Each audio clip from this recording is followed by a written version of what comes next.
Hello and welcome to episode 67 of Off the Bandstand. My name is Christian Wiggs. I am your host.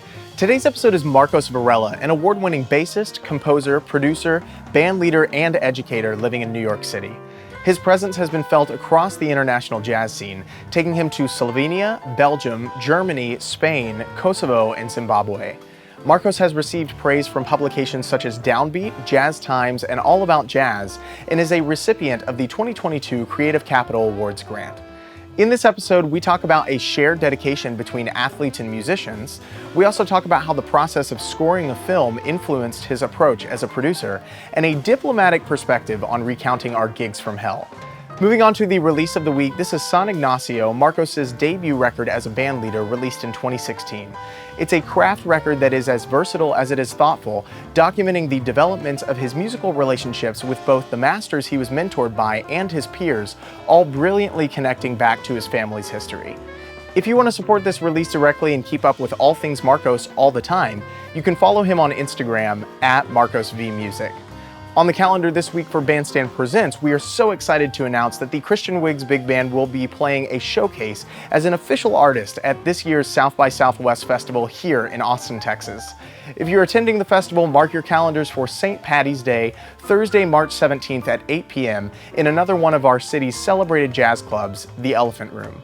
For more information, you can visit southbysouthwest.com, and for all upcoming events here at Bandstand Presents, you can visit bandstandpresents.com.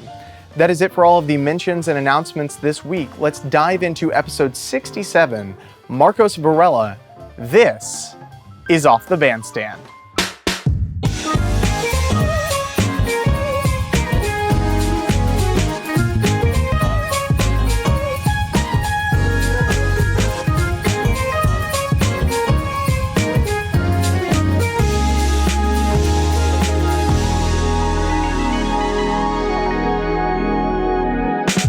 Man, I have to say that in our first conversation, it was based pretty exclusively around food and cuisine. Oh, yeah. Backstage at that show the other night. Yeah, that's true. And then I talked about that to the audience. Yeah. And then now, in front of God, whatever deities, the crew, and everyone who's watching at home, I can confirm that you will lead someone down the path to the finest cuisine. Man, that place that we went at Chelsea Market was so amazing. Yeah, man. Yeah. I mean, something in that conversation that you had said that kind of stuck with me, and I wanted to ask more about it, but I wanted to do my homework a little bit more before I asked, was that you said that depending on where or what kind of sect of jazz that you were interested in, you might find yourself more likely in a specific country in Europe if you're doing the international traveling thing. I would love to hear more about that, and specifically where you found yourself first whenever you were doing the international traveling thing. Well, I guess for me,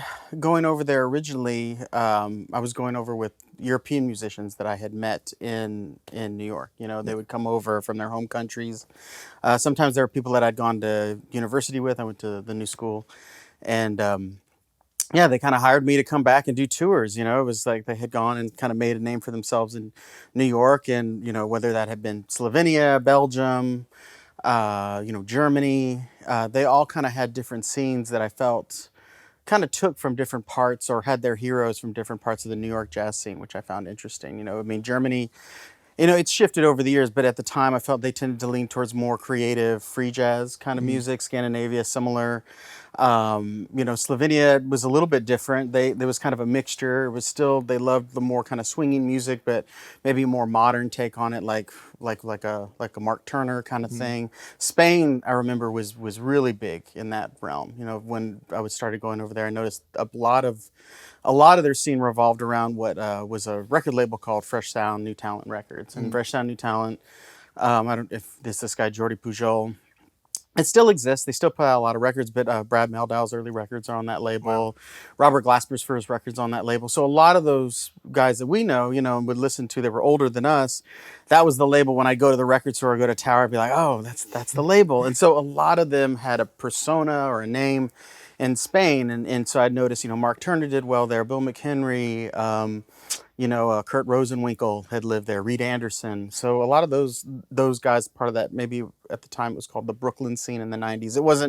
I wasn't there in that period, but I was went to New York in 2003, and I kind of noticed that was just there in Portugal. Those were kind of their markets. So it's interesting. It was interesting to see how these markets were created, or there was connected to different facets of the New York scene. And France had a following, but they kind of had people of their own. They loved Tigran Hilmasan. This guy. He's a great piano player, Armenian. He did really well there, and it was interesting. I just noticed that, and then also I noticed that UK, Ireland tended to have more. They were more interested in the kind of the straight ahead, quote unquote, scene in New York. So I guess that was my observation, and I had noticed that just from going over there and touring, and eventually, with Europeans first and then Americans, and just to see how that all went. And then I developed relationships with a lot of these, promoters, and I started bringing my band over there. So I brought my band to, Liège Jazz Festival in Belgium, in Kosovo, just before the COVID. I did a festival in Kosovo, and so I've had a pretty wide different palette of places I've gone. Yeah, and specifically with the Kosovo thing, I mean, that, as I understand it, is a really new country itself. Yeah. So was that kind of interesting to see how they were finding their footing of what they were liking as a new country, as opposed to, a company like Germany that's been around a long time, which kind of gets a little bit more set in like, oh no, this is kind of our flavor. How did you experience the Kosovo reception? Well, it was interesting. That was the first thing. So Kosovo, they're known for having the most positive American people of all of Europe, because they had the wildest thing is you drive in and there's a statue of Bill Clinton and a statue of Madeleine Albright, and you're like, oh, weird. Like they like it would be like having like Thomas Jefferson, Sure. And you're just looking at it's like, oh, that makes sense, because that was when they had their war in 1997. Gotcha. And so basically Europe wasn't really doing much when that whole crisis was happening. So America kind of sent in those planes and troops. So they really connected to that, and the people are really sweet. They really were just excited about having this American band there, and the food was really, really wonderful. Actually, it's a really cool place, and it's a lot of Albanian background. So most of the people have Albanian background, but they're not Albanian, so they're Kosovo Albanian. And it was interesting to, the infrastructure definitely looked like it had been at war, but it was, coming back, so because you're looking at over almost 20 years now that it's been, a free nation, or I guess it became officially a free nation, I think early 2000s. Sure. But it was really neat. The people were awesome. And I hope to go back, because that was a really special place to get to see. I think that's the kind of the coolest part of being a jazz musician specifically, is you get to go to these markets, because there's a lot of our music doesn't necessarily, I mean, of course, in your case, you're a singer, but sometimes there's no lyrics, so instrumental music can go anywhere even if they don't understand the lyrics, so you end up going to these markets you might not have gone if you were in a pop band or something, Yeah, absolutely. Yeah. Man, so you said you got into New York whenever it was 2003? 2003, yeah. I moved there to go on scholarship to the New School. I had gone to HSPVA in Houston, which was performing arts high school. Yeah, we come from the same. Yeah, I come from the same region. So, before my childhood, I'd lived in how it is in Houston, everyone kind of grows up playing some sort of sport. So I was a baseball player for most of the time. I played a bunch of sports, and by the time I got to mid high school, I knew that I wasn't going to do that for my profession or anything. So I was like, well, maybe I'll figure something else out. And I had a friend that had gone to the school and suggested, hey man, you have pretty good ears, and you should try out on bass, and they need a bass player. So I was like, okay, cool. So I learned 3 songs and did okay, and some by the grace of God got in. And then I kind of learned on the fly. I spent 2 years really practicing, and I'd go home and I'd practice from 4 o'clock till 10 p.m. and didn't do much other homework. I was like super focused on music for those 2 years. I was about to say that's like a really hyper focus. I guess it makes sense, because the work ethic for people who really take something seriously between athletes and musicians usually is pretty comparable. Yeah, it is. So that was the best part about, I think, playing sports for so long, it gave me the discipline to really focus on something, you Yeah, know, right. and understanding how to be in a band, like being a part of a team, you know, you're not going to get along with everybody, but Sure. you still have to make things work, you know? Yeah. Yeah. Yeah. Absolutely. Did the baseball kind of come to a hard stop and then the music Yeah. begin? Yeah, Okay. it just kind of died. It just stopped because it was, you know, I felt like I'd hit the ceiling of the ability to play on that level. I mean, there's a little league in New York that that my friends are trying to get me to go play, and I'm like, Oh, okay, yeah. I'll go play again, you know. And they actually have fast pitch. All these jazz musicians get together and play in the league, and So I've heard fun. like Peter Bernstein's been going. Like they have some good good musicians that show up Yeah. and play. So I kind of want to get into it at some point, you know. Back it'd be fun just to play again. But I do go to the batting cages sometimes up there. It's just a good workout, and I like it. It's still fun, you know. Yeah, 100%. Yeah. I mean, how long were you in New York before you started doing traveling, whether it was domestically or internationally?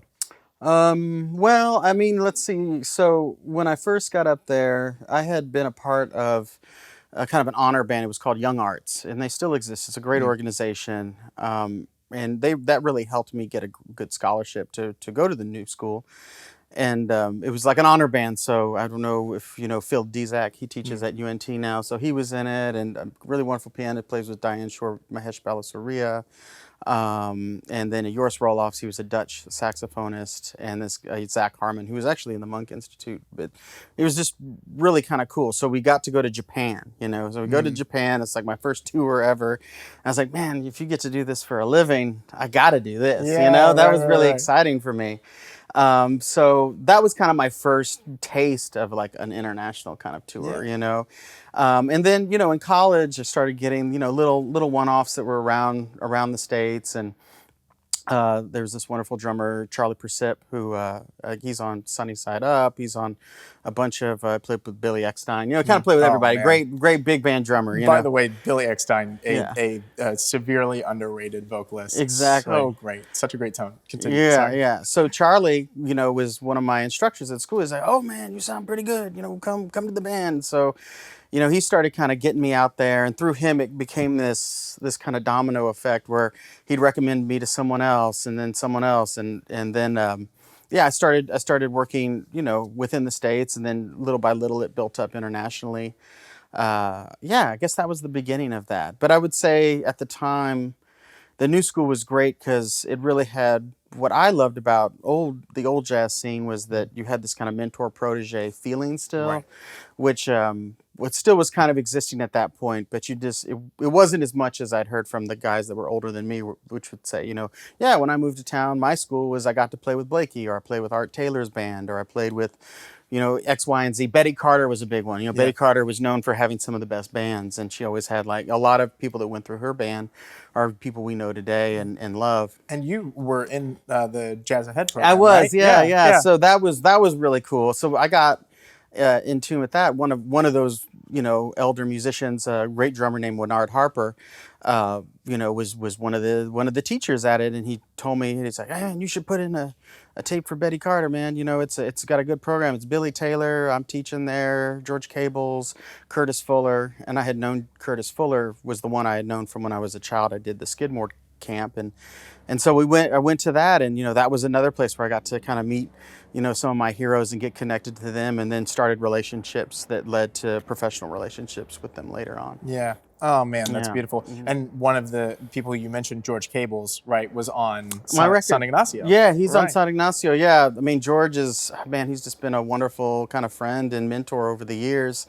And, you know, we still talk all the time and have plans to do some more playing coming up as well. So I'm really excited about that. He's just the coolest. We're on a couple records together. I'm also on a record of a great Belgian saxophonist that he's on, also with Victor Lewis and Yeah. Claudio Roditi, actually. Oh, Yeah, so yeah, cool. yeah. Yeah, I do want to talk about San Ignacio. One thing I am curious about though is because your flight log is just like staggering to me. Uh-huh. Like and it definitely does not come off in any kind of, just like laissez-faire kind of way, but you'll just mention all of these different countries that you've been like able to be present in. And whenever I was growing up, whenever, we would go like pick up one of my parents from the airport from visiting family out of Yeah. town or something, I would see people who were, in suits or like have their, slick little travel bags. And I'd be like, oh, they had to go somewhere. Like I want to travel. I want to Yeah, do yeah, that, which yeah. is what I love about coming up to the city and a couple times a month. And but does that ever kind of weigh on you? Do you ever get weary of traveling because you do it so much? Yes. I mean, I think that there is a threshold.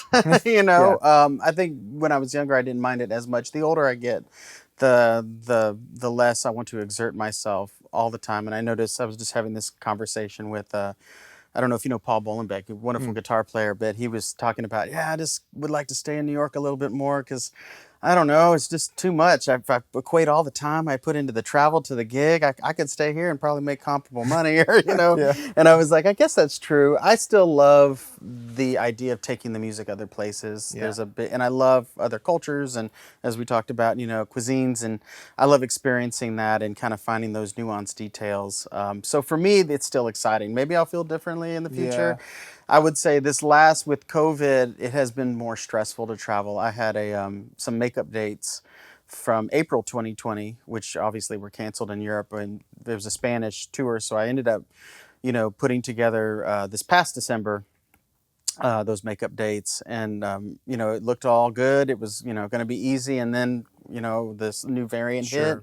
and man, it was very stressful. I almost missed the anchor gig, which was this beautiful organization that's in Bilbao, Spain, called Balbaina is the name. And this guy Gorka Rino runs an amazing program. He programs a lot of different people, and it was in the main opera house in Bilbao, which was really cool. So it was this amazing venue, and then like I get to the flight left 2.5 hours late. I missed my connection, and Lufthansa in Frankfurt was just like, "Oh yeah, we can't get you there tonight." And I was like, "Well, this is my livelihood. You have to get me Yeah. there." Right. And so the promoter, he got on. Luckily, I made it. We didn't have a sound check. It was intense, but at least the gig was able to happen. But just the stress of that, and then realizing, we have all these now. They have this whole QR code system over there now, and Yeah. it was intense. It was an intense travel tour. It was fun to be touring and playing again and playing really wonderful venues like that. But I think for now, I'm going to try to stay stateside as much as I can until it makes more sense, if Sure. some of these things, these travel restrictions lower, and then it can be not so stressful. Yeah, absolutely. Yeah. Man, I checked out the I think it was called the tribute, the Oronetkin thing. Your time in Zimbabwe with the Shona Oh, people. you checked it out. I Cool. would love to hear about that experience and Yeah, what kind yeah. of led you and Oren to be over there in that space. Well, Oran, he's been an old friend at this point. I feel like we met around 2007, 2008, and he's a wonderful clarinetist. Been in New York a long time. He's originally born in Israel, grew up in Boston, and he's always been a really interesting writer and player. He likes to infuse different styles, and he's always been very. At the time, he was really into West African music when we first met, and he asked me, "Hey, would you be interested in doing my band?" Which was at the time it was two West African musicians, Lionel Uweke and this wonderful bass player Joe Sanders. Joe had moved to Paris shortly thereafter, so he was in need of a bassist. And Lionel was so busy, plays with Herbie Hancock, so I mean, he would only make gigs here and there. So it was a different kind of personnel, but that was the first kind of project we did together, and that was called Kelenya. That was his Okay. project, Yeah. and so he knew that I know the West African styles and the rhythms and had studied it.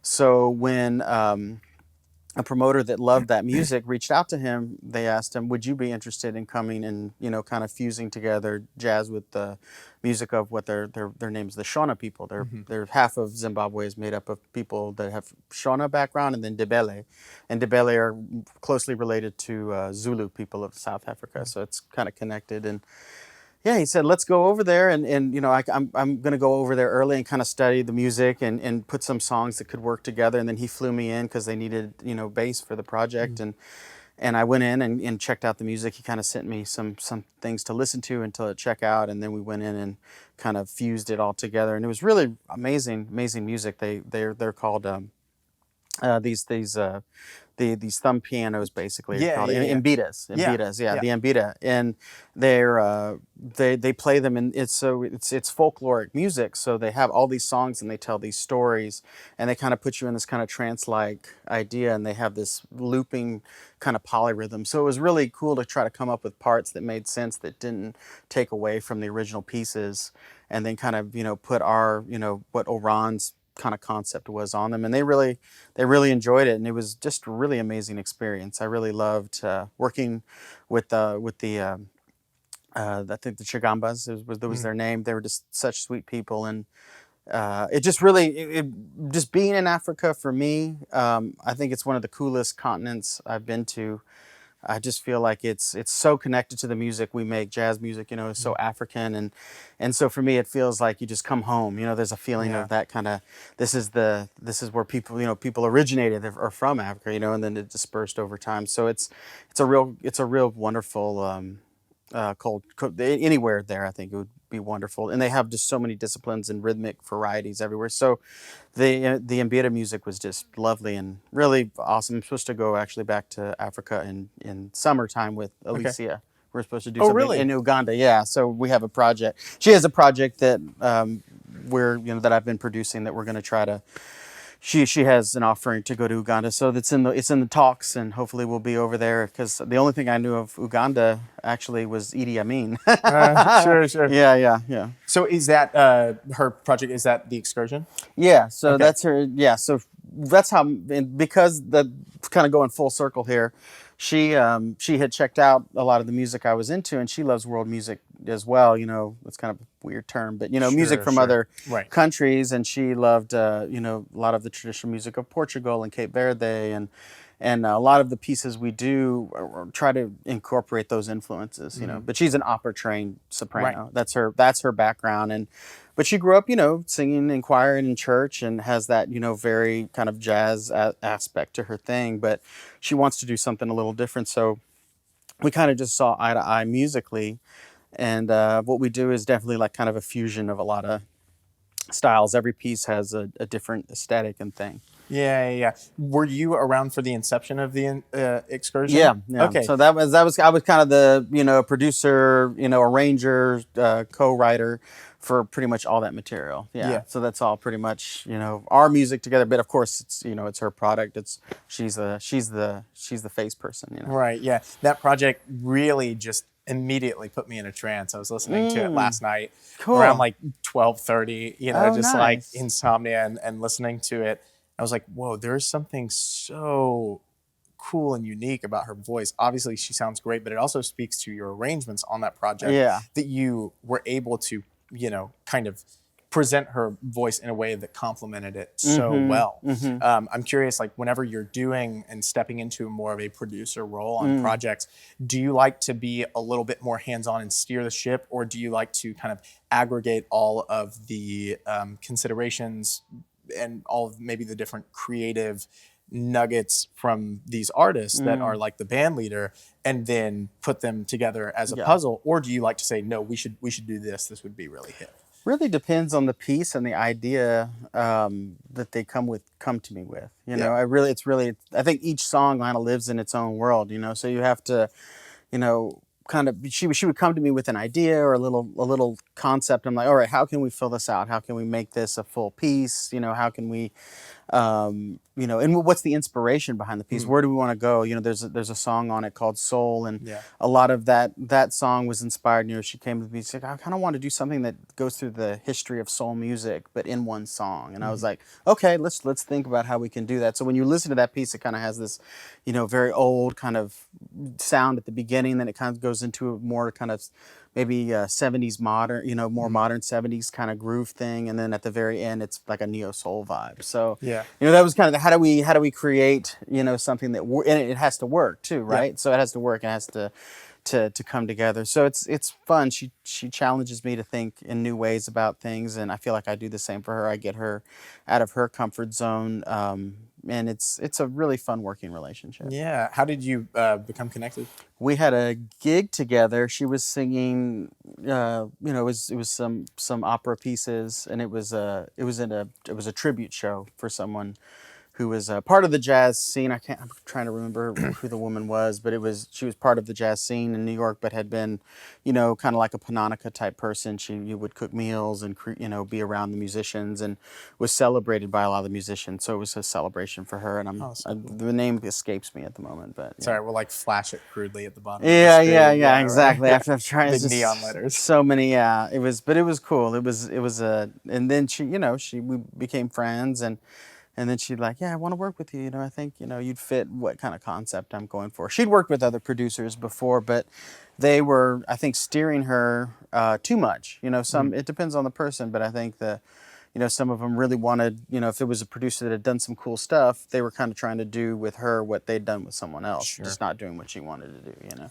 Yeah. It's like being a psychologist or something. You gotta listen to them, and all right, how can we problem solve? It's like a relationship, just like caring about the person deeply. Exactly. Yes. Right. And we care about you, Elise. Yeah. We do. Yeah. Let's find a camera. Let's look straight into it. Right. We'll tag her. Yeah. Then I'm so curious about the production side of things and your experience with that, because before the pandemic, I really wasn't, other than my own records, and I even felt almost kind of fraudulent writing producer on a thing, because even though that's what we do whenever we're creating an album start to finish, there's still a certain amount of like, you see in films all the time, executive producer. Yes. And you don't really know what that means until you start to get into like the weeds of it, or listen to somebody talk about it, but then obviously pandemic strikes. We all had to figure out something to do. I had started this show just because I wanted to connect with like the musicians here in town that were all my friends, and it just was like documented conversations, because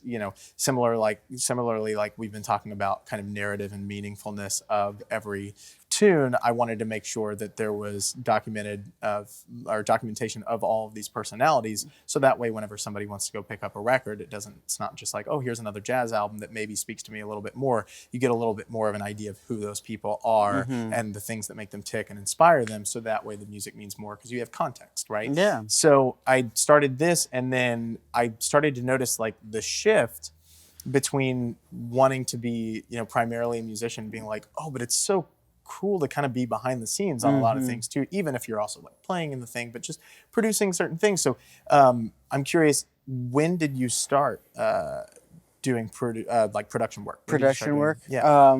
I guess for me, I likened it, it's like being a bass player, so much of the time you're a sideman, you're a supportive instrument, and you have to listen to the band leader and what they want, but you also want to find your creativity within that. Right. A lot of it, I guess, maybe came from a little bit of a film scoring background. I had a close friend, and they're still a close friend.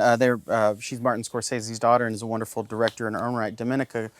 And 2010, she needed a composer for this short film. It was going to be in Tribeca, and that experience, I had done little things before, but nothing that was like an actual, film, and it just kind of put me in a zone of, I'm like, wow, this is so similar, listening to a director and how they're kind of having to create like their concept to a musical, because they don't know, a lot of the time they don't know music, per se. They know what an aesthetic or a sound is, but you kind of have to psychoanalyze what they're thinking or what they may say, and then you're almost like another actor, it's like another part of the film, and you can't over I mean, it depends on the score, but her stuff was very it was very narrative driven, type of directing, and so a lot of it was like just trying to be in the background and subtly pull like feelings or energy without over orchestrating, and I think that's a big thing. That when I moved into production, I took that, took that because it's kind of a similar aesthetic, and I think that's a little more my style. I kind of sit back and see what this person needs, and I'm also just a huge fan of so much music. I mean, I'm a jazz trained musician for sure, but I've always checked out, from going to Fitzgerald's in Houston, my punk rock days, to, as a little kid listening to all my parents, they had a ton of Motown and soul records. I grew up with listening to, Chuck Berry, Little Richard, and Sam Cooke. My dad's favorite singer was always Sam Cooke. So I grew up with a lot of those records, and my dad loved, Miles Davis. So he had like Sketches of Spain and Kind of Blue, and it was always just in my ear. So I guess that was kind of that kind of transition was through that, you know. Yeah, for sure. And that short film, was that Roots and Water? Roots and Water, yeah, Roots and good, Water. yeah, Okay, yeah, yeah, man, yeah. I want to find it. I was like searching around on Google trying to find the Yeah, short film. I don't know if they ever totally released it. There was a time when I think like they had some kind of deal with a shorts thing that was going to be on Netflix, but I haven't followed up about that. I'll have to ask Dominica and see whatever Yeah. happened to that. So, you know. If you have the file, we'll do just like a private screening. Yeah, So yeah, we'll blow up the whole thing. I could do Yeah. that for sure. Right, I could send yeah, it yeah. your way. Yeah. Man, you were saying that being a jazz trained musician, but you like doing all these other things. Hypothetically speaking, in a situation where somebody would ask you to do something that maybe you are less versed in, are you someone who is more likely to throw yourself into the fire and just be like, well, I'm gonna learn today, you know, like kind of thing? Or do you like to maybe back away and say, I would like to do that, but I need to come back to it once I'm a little bit, you know, more experienced in that field? Like, where do you lie on that spectrum? More the former. I like to throw myself in the fire. I think going back to Martin Scorsese, there was this great interview that kind of made me start thinking like that, where I think it was Ellen Burns, the actress, and she was going to do, I don't know if you ever saw Alice Doesn't Live Here Anymore. It's a really famous movie from the mid 70s. I think it's his second movie he ever directed. And I think and in the interview, Ellen's talking about that she had asked Francis Ford Coppola to direct this movie. And he was doing like Godfather 2 or some big movie, you know, and she's like, oh, I don't have time, but there's this really good young director you should talk to. He has this movie called Mean Streets, which is like one Martin's, I don't know if you've ever seen Mean Streets, but it's a great movie with Harvey Keitel. It's his first one he ever really did. Or he had other ones, but that was like his first, you know, lauded one. Sure. Yeah. And so I guess the story, what inspired me to feel that way, like throwing yourself into the fire, is, you know, Ellen called him up. She said, and he said, he's like, do you know anything about women? And he goes, I don't, but I would love to learn. And I was like, that's right on, you know, like he's very open and honest about it. And if you ever see the movie, it's very much, you know, that kind of beginning of the Scorsese style, the cinematography, the storytelling, and it's forward-thinking movie for its time. It's about a single mother, and then there was a show called Alice that was based off of it later. But I get inspired by different artists of different mediums, and I think that made me think like, okay, well, yeah, you should be able to assimilate quickly. You know, I think being a jazz musician, that's kind of what we learn to do quickly, is like, okay, if I don't know how to play exactly this, I know harmonically what's going on, rhythmically what's going on, how can I kind of create myself in that situation, being a chameleon. And that was a big part of me trying to just stay working, you know, in a city like New York, where, you know, you can kind of get stuck in pigeonholed in one style. I always wanted to kind of be able to be flexible and do a bunch of all different styles of jazz, not just one, but also branch out into other styles of music, you know. And I think they all feed and influence each other. It's good to be well versed. You'd been doing that for several years. Did you feel like that provided you like a nice kind of runway into your own projects, kind of working out a lot of those kind of, not kinks, because obviously there's nothing that goes wrong, but did you feel more comfortable stepping into your first like kind of role as a band leader in a CD, compact disc kind of role because of all of your work on these other productions? Yeah. I mean, I think it gave me the confidence to put something down on record. I definitely took my time to record something because I had felt like I didn't have anything to say right out of college yet. I just, you know, a lot of my heroes, and like I remember even talking to a guy like a Peter Washington, who's one of my favorite bass players, and he's like, I've been asked to lead gigs at the Vanguard, and I don't want to do it, man. I'm not a band leader, you know. And it's interesting because, you know, for me, I feel like those guys kind of came up in a time where you could just be, you know, a bassist, you know, in the scene, and I think that's great. But now more than ever, the scene had changed to where people want to hear your voice. They want to have your name, your thing out there. And I guess I felt like I wasn't ready yet to really have something under my own name yet, until I really had a few years under my belt playing with some of these, you know, masters and you know, kind of gatekeepers of the art form. So I wanted to kind of document a little bit of that, and then document things I'd been making with my peers at the time. And that's what the first record was about. You know, San Ignacio was kind of the documentation of a story, and then connecting that to my family's history, and showing like this is like the end. Like if you were to say, if it was Star Wars, this is like episode 9, and now I want to do something that's like all the all the Sure. early episodes. Sure. You know, you just get the end of it. Now I want to Yeah. go back and kind of create something musically that's connected to it from the pre that. You know. Yeah, 100%. Specifically with San Ignacio, that second track obviously is about your family's, land grant, right? From Yeah, the exactly. Yeah, yeah. 1750s. Yeah. So, what kind of compositional, because as you're saying, like as a singer, we kind of have a little bit more of a set narrative because we're communicating text. As an instrumentalist, there's, a lot of different ways to communicate that narrative. Do you have any specific compositional devices that you try to employ to get across that kind of sentiment and that story? Well, at the time, this kind of goes back to working with Oran. I'd spent a lot of time working on West African music. You know, listening to a lot of Youssou N'Dour, Musangari, and was getting very influenced, melodically by that. So Yeah, I right. wanted to kind of put that, because that was a new influence for me. But the lilting feeling of the time signature, it's in 11, reminded me of just riding on the land, with my aunt and my dad, and bouncing up and down, and so I wanted to create that kind of feeling, of that kind of like the way it felt to be on there sonically, on the land. And so it's a connection of like something that harmonically was jazz, melodically had this West African music that I'd been deeply involved with, and then gave this kind of feeling, sonically, of this like experience that I'd have. So it was like a combination of how can put all that together Yeah. into a piece, and so yeah, that was the inspiration for that. And this piece is called Colinas de Santa Maria, and that's the part of land that it's the hills, so it's like supposed to feel like hills, Yeah, Colinas are right. hills, yeah. There's a lot of I know George Cables wrote a tune on, Yes. on that record, and then there's Well, he wrote one tune, and then he arranged the I Should Care. okay, gotcha. Yeah, I was gonna ask too, because there's a lot of original compositions on there, and then starting with a standard, but obviously that is like a very bold statement of a standard, very non-conventional way of communicating that tune, which is like what I live for. Like from like the very moment of click and play, I was like, yes, this is like I'm so excited to talk to Marcos about this. Yeah. So, was there any rhyme or reason to starting with a standard before going into those originals? There was. For me, I feel like I'm very connected. Like I love to play modern jazz and to get involved with it, but I also feel like it's very important to study learning how to play over standards and learning how to like incorporate, because it's part of the language. Right. So much of it has been part of the language since Dizzy and Bud Powell and all those great bebop players put that together. So I felt like I wanted to document something like that, but do a little twist on it. And I always, working with George, I always loved that arrangement of I Should Care. I was like, this is so cool. It's like you made the first part modal, then it goes back into the changes of the tune, and it has that kind of African 6/8 feeling to it that I really loved.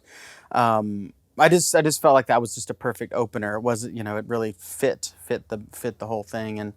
And yeah, George was totally down with it. He's like, yeah, sure, man, that'd be great, So that was kind of the reasoning for it. Yeah, another standout favorite of mine is the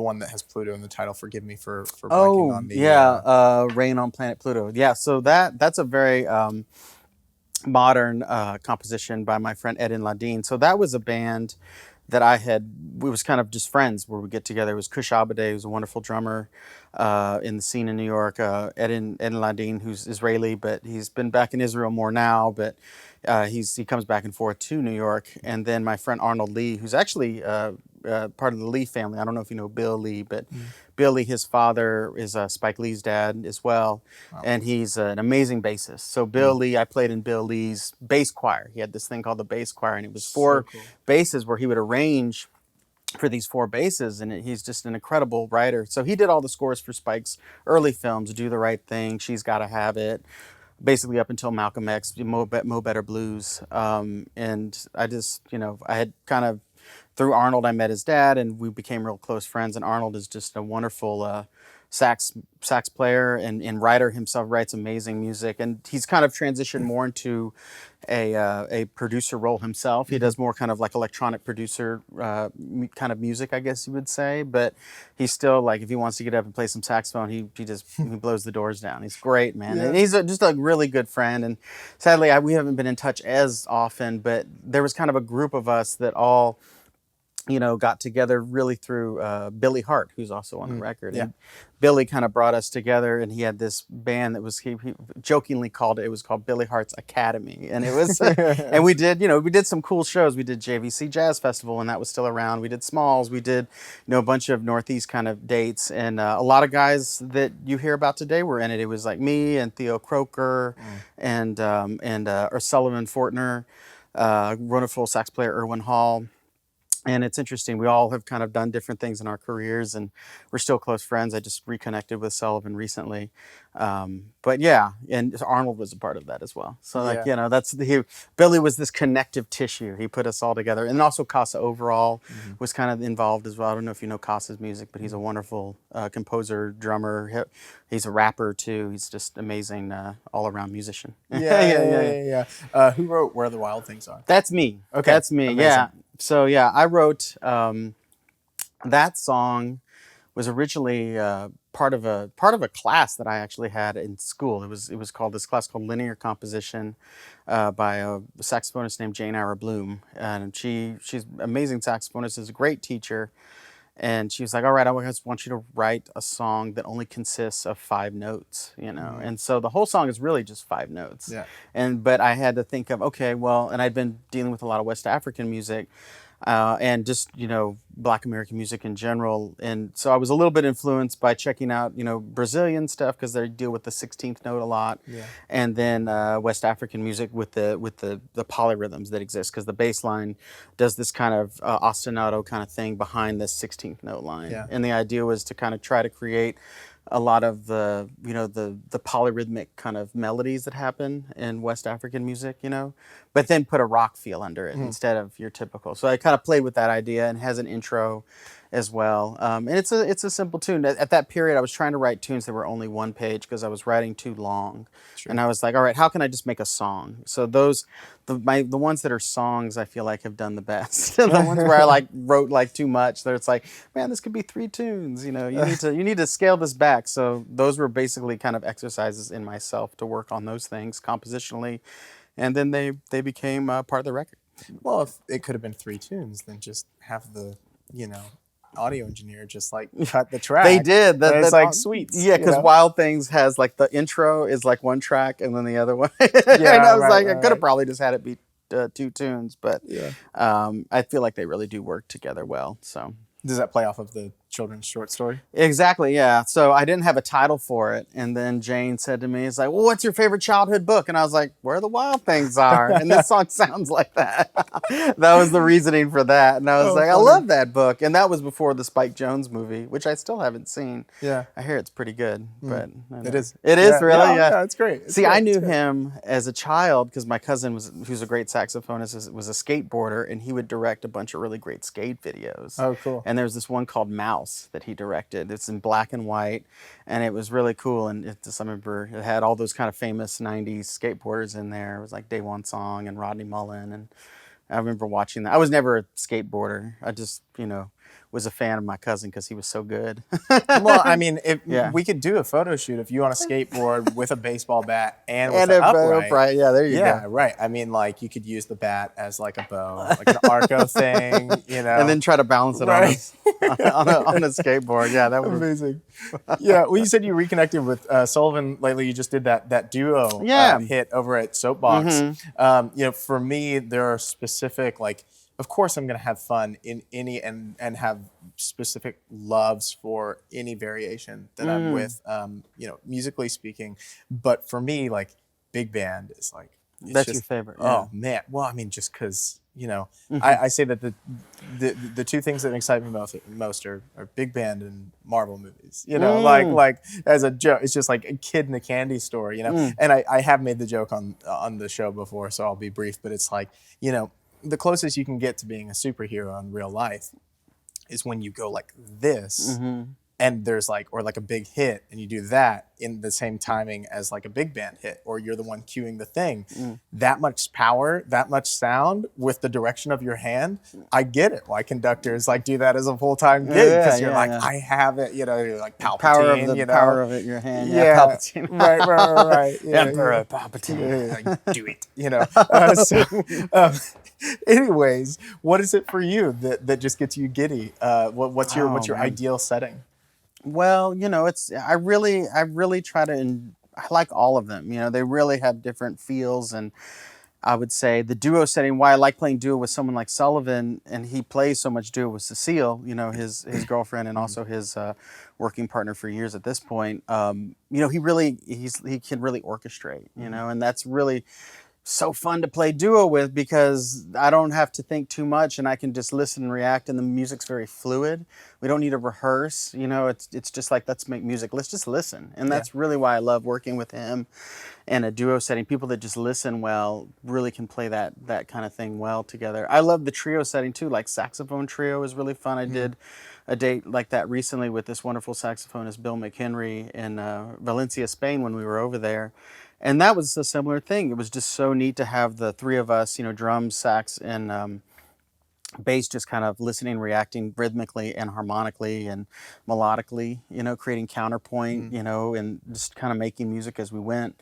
And again, a great listener, you know, I think that's a big part of it, is just playing with musicians that really listen. You know, that's a really big thing. And then big band, you know, I love playing in big band. I've subbed in Minga's big band, you know, and that's a great big band, because that one I love, because it's like you get the feel of a small group. They're all great small group players, but then you're playing these, you know, amazing arrangements by one of the greatest composers of all time, and some iconic. So, you know, I really love it all. They're just different aesthetics. I play differently. I have to kind of know those styles, and I check out, you know, bassists that do those styles. If I'm playing big band, there's a certain way I have to play time. There's certain harmonic choices I think of.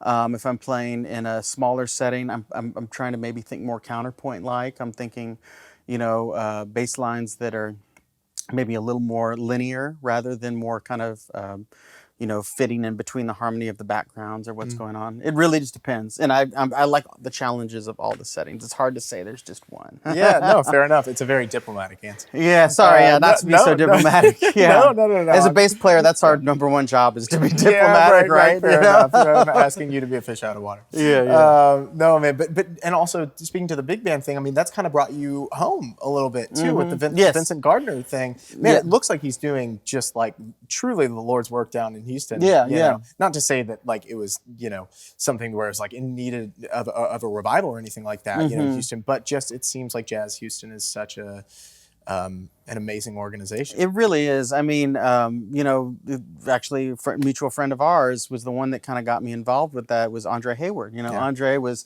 you know, looking out like he does. He's just the greatest dude ever. And he goes, hey man, you know, Vincent's now living in Houston. He needs a bassist. And I was like, well, I mean, you know, I'm in New York, but if he wants to bring me down and do that, I'd love to do that. And so Vincent reached out, and we ended up, you know, getting involved. It's kind of a great band. A lot of guys that I'd spent time with in New York are part of it. You know, with like Quincy Davis, who was in New York, and we worked a lot together up there. And you know, so he's part of the band. So it's kind of a nice reunion of sorts, you know, with guys that I've worked with up there, in Texas, you know, and there's some great musicians from Houston in the band, you know. I mean, Dave Caceres and Felix De Leon. There's just I'm sorry if I forget any names, but they're all just wonderful musicians. Shelley Carroll, who, you know, who's from Houston, but he's lived in Dallas for many years now. And yeah, it's a really fun band. He gets great guests. We've had, you know, Faddis, Ruben Blades, Winton, and I'm trying to think who else I might be missing, but it's just a really cool thing to be a part of, and it got me coming home after being in New York so long. I didn't really spend much time in Texas. You know, I'd spent most of my career in New York, and it got me more reacquainted with the Texas scene, which I'm really grateful for. Yeah, absolutely. And congratulations are in order for your grant and this new project. Man, whenever I read kind of on the website kind of what the concept for the record was, and especially that it was multimedia, I was like, I truly could not be more interested to hear about what you have like in store for this project. Like, Yeah. tell me about it. So kind of like what we were discussing a little bit before is, I want this project to be kind of a precursor to my San Ignacio record, to Yeah. kind of follow up and kind of connect it to my family's roots. I wanted to do a suite on, there's a very famous Chicano Chicana that was from Laredo named Jovita Yedar. So I kind of want to write a suite in memory of her. She was a really important person during the Mexican Revolution that kept, the Texas Rangers from basically, coming into Laredo and, taking it over and taking away a lot of those land grants that those people had, which is what a lot happened to Texas. Like Kingsville is a big example of that. Yeah. That was all, land that had been part of these people that had been there for centuries, and then what they called the land grabs. Yeah.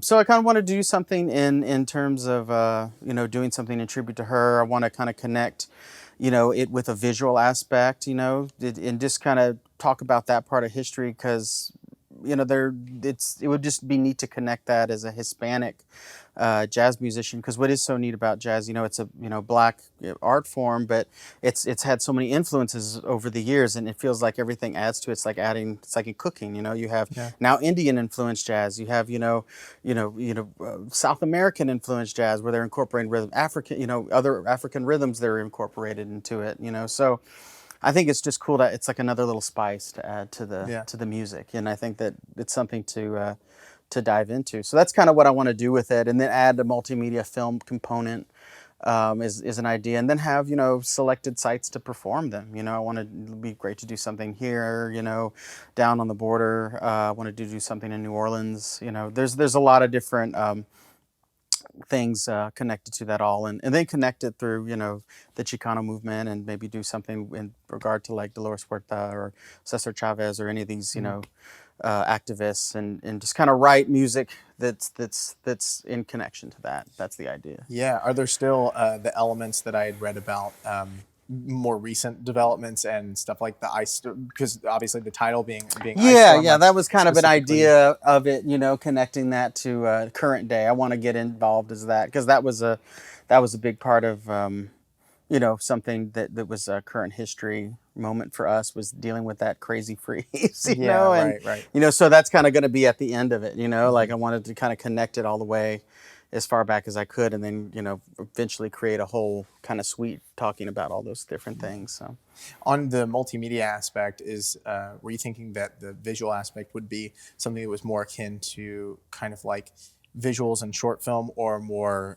documentary style, or is it still being kind of figured out? it's still being figured out. I was leaning towards a documentary style kind of thing, image, but if a narrative kind of look could work, then maybe I'll include that as well, because I do have that kind of film scoring connection, and it would be neat to kind of do that. But I also don't want that to overtake the music. I want the music to be the main focus. Yeah, I'd of like for course. the music to sit on its own and be a CD you can just listen to, but then there's like a documentary style visual component. Yeah, That's kind of absolutely. the idea. Yeah. Oh, so exciting. I'm a huge sucker for, additions to, and like, again, like I talk about this all the time, but just narrative and like additions to bodies of work in other like media forms. Yeah. Like Daniel Foose was the last episode that we Cool. recorded, and we were talking about his record, and he put like the coordinates next to, he didn't say they were the coordinates, but if you know what you're looking at, of where he like wrote certain songs in. So it's like little Easter eggs here and there and stuff like that. I mean, it's what I live for. So I am very excited. Nice. I might be beating your door down all the time, being like, when's it coming out? Yeah. But Well, man, they give us a long time, and so I'm going to try to really put something together. I do want to get the music written and done first, and that's kind of a plan for the next year or two, to get that at least out, and then add that multimedia component after that. But they want you to get it done between 5 to 7 years, like That's a long so they time. give you a long Yeah, time. yeah, sure. And there's been some other great projects. A few jazz musicians have done. I don't know if you know Etienne Charles, a wonderful trumpet player. He's doing one, and Jacques Schwartzbart, who's a really wonderful saxophonist, is doing one. So yeah, there's some kind of neat different artists that are doing it. I'm excited to see their projects as well. Oh, so exciting. Yeah. Let me ask a couple speed round questions, and Okay. then we'll get out of here. Well, you won't get out of here. You're playing here I'm tonight, playing here right? tonight, yes, with my old New York buddy, Mike Sailors. Yeah, Yeah, yeah, yeah. amazing, man. I'm really excited to tune into that show. Hopefully, I'll be here for it because that concept is so great. That Love is a Drag album. So very excited to hear it. Everybody go tune into that. They're up online.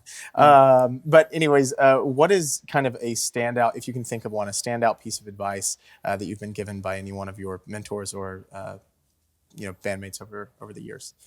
I would say, a standout piece of advice, probably when I first moved to New York, was actually by great saxophonist Brad Lely. I don't know if you know him. He teaches at UNT now, but he kind of gave me some of my first gigs in New York, and he was the chaperone for that thing we did in Japan. And I remember he said, the thing you have to always know is, not everyone's going to dig your playing, and that's okay. And I was like, because I would be concerned. Oh, do I have to fit into this? And it's okay to not always, like, you want to be as versatile as possible. You want to be able to play with as many people as possible. But it's okay to not too. And that was a good piece of advice. And being in somewhere as competitive as in New York, where there are so many musicians, and you realize it becomes like apples and oranges. There's like different flavors for different people. And that's what's so cool about being there. And it's great to celebrate everyone's differences. And I guess that was a pretty great piece of advice. There's been a lot of nuggets over the years from different people, but that one, when you just asked me that question, that one came to my head first. Beautiful. Yeah. Can you think of a standout musical experience that just was transcendent in any one of the many countries that you've been in? Oh man, I guess the ones that usually kind of stick out tend to be when it was just like a great band vibe, and also getting to play with some of my mentors. I think playing with George Cables and Billy Hart have been some pretty exciting moments. I just feel like I just learned so much from those bandstand experiences. There was so much that you can learn from. It's not being told, but it's being kind of musically dictated to you. And I mean, for instance, like Billy Hart. Remember, there was one time we were playing. He worked with Shirley Horn for a long time, and I don't know if you know. Of course. Yeah. But Shirley Horn was one of the great singers, and she was known for playing extremely slow. And this, he wanted to play this ballad so slow, and the pianist at the time, was just like, man, Billy, can we just play a little bit faster? And it's just so slow. And he goes, well, if it's too slow, just play slower. Oh, And it was kind of weird advice, but then you think of it later on and you're like, oh shit, I kind of get what he means. You start feeling the downbeats and almost like a heartbeat kind of feeling, and then it just musically kind of lends itself to that. Yeah. Then I got to work a lot with Steve Williams, her drummer, and really kind of understand how to play those really slow tempos and how to color. And I think that was really informative, because then that helped me also play fast. You kind of get that relaxation, being able to play relaxed tempos, and understanding the rhythmic aspect of the music to me is so important. It's the least talked about a lot in schools, understanding the way the beat should feel and how you kind of make it work, in a band setting. And a lot of those older drummers, they play with this kind of very organic beat, and it's more about like the phrases, and, getting to play with Charlie Persip and Billy Hart definitely informed me a lot of that. Steve Williams, I did get to spend a lot of time with those older kind of master drummers, and I feel like that was just, that was the best school lesson I could have had. Yeah, those kind of things. George Cable's the same, and just how to take your time, how to create a solo and use your language to like use motifs and not just have to play a bunch of notes or play too few notes, but kind of find where you can craft something, craft a compositional style solo rather than just like making the changes, Yeah. Those are all big lessons. I mean, I could sit all day talking about different ones, but those are some that just come to mind right off the top of my head. Yeah, for sure. I had asked you whenever I was stepping out, leaving, and going to get on the subway. I was like, all right, I got a subway trip to Brooklyn. What records do I need to be listening to? And I don't know if it was specifically just because I'm a vocalist. And you even asked me. You said, "Do you want vocal records?" And I was like, "No, man, hit me with anything." And I think you gave me like 7 vocal records. Oh, okay. I'm curious what if that's indicative of this, maybe. But what are you listening to in your recreational time? I love vocalists. I just think that a great vocalist is there's so much music there, and I remember when I was working with Bernard Harper, he told me that Betty Carter was the best gig you could have had because not only was she the best vocalist that was out, she was also one of the best musicians, and it was like playing with this insane musician. The arrangements were really intense. They were, you would go from like super slow to like just burning quadruple time. And, and she had such good ears. She said she'd turn to the bass player and she's like, I don't want to hear that 2-finger stuff. You need to play with 1 finger. It's more consistent. Or she could hear stuff like that, or harmonically, like, what's that change that you did there? You don't need to be doing that. Or she was hard, I heard. But, so many of those guys, they're some of the greatest today, that are out playing. And I think they just learned so much from that gig. So I guess that kind of turned me on to just checking out vocalists, specifically her. I was always a huge fan from, her first record with Ray Bryant that I always loved, Betty Carter Meets Ray Bryant, to the stuff with Ray Charles, to her records.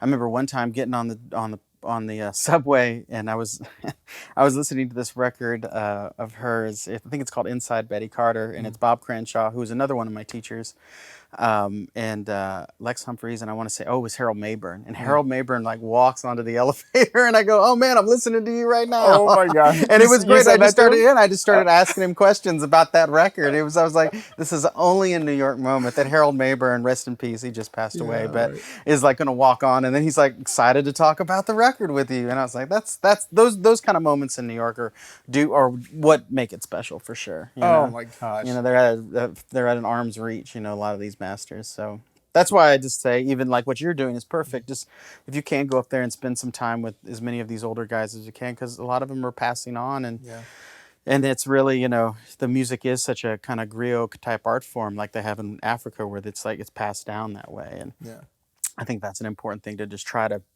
get close to. And if you can't get close to them, at least get close to somebody that worked directly with them, so you kind of can get some of these little nuggets of information, because it just adds, it's those little details, and they add to your playing or your concept and just give you maturity, Yeah. Man, if there's a record that you would suggest to everyone to go check out right now, what would it be? Oof, that's difficult. Well, I mean, I listen to so many. Right now, I'm actually checking out this Lage Loon record that I really like. It was on Crisscross from a few years back, and the band is really interesting. It's Sullivan, and Sullivan Fortin is on piano, Larry Grenadier, and Tyshawn Sorey, who's a MacArthur Genius Grant awardee guy. But it's neat to hear him playing a more, for lack of a better term, straight ahead type of context. And I just really love the writing on this record. I love the playing. It's a very just great modern jazz record to me. So that was what I was checking out recently, but it varies. I mean, I'll listen to that, and then I'll go listen to Train with Milt Jackson, or my musical leaps are just so different, and I feel like they're all important to check out and absorb and listen to, so you can kind of create your own pot, your own kind of gumbo, because that's what the music's about. It's learn what the non-negotiables are. Sound, time, feel, those things, but then influences wise, kind of take from a little bit, so you can kind of create your own soup, your own food. Oh, absolutely. Man, let me ask you the final question. Okay. Always fun. We all have gigs from hell where things go totally sideways. Oh, wow. Yeah. If you can think of a particularly wild gig, what would it be and why?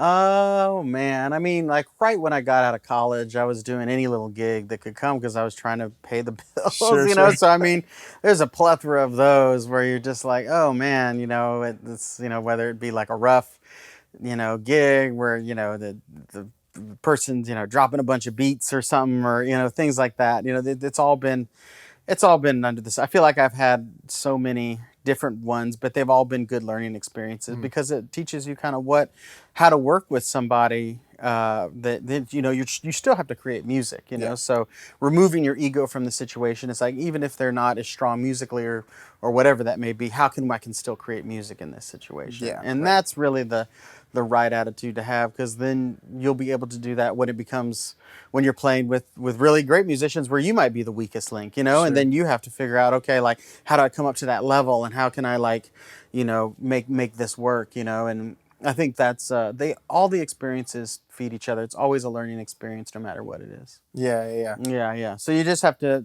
stay humble and, and also, know when not to do a gig too. Like at Yeah, a for certain sure. point, it's like, it's okay. I've had that experience. Now I need to like, go another direction or feed another part of myself, in that way. So Amazing. Marcos, it is such a joy to know no, you thanks. and to spend an extended amount of time, this time without food, next time, Next time please, with food. with Yeah. food Yeah. in another city. We'll make it happen. Man, We'll do it. You got to come back up. I'll show you some good. We'll do Italian next time. Yeah. There's oh boy. so much good Italian in New York. That's for sure. Definitely whenever it's not the morning, though. The last time when I was in New York, I got a bunch of Italian food at noon. Yeah, you're gonna pass out by I like did. 4. Yeah. I did. Yeah. You gotta wait. That's a dinner thing. Right, for sure.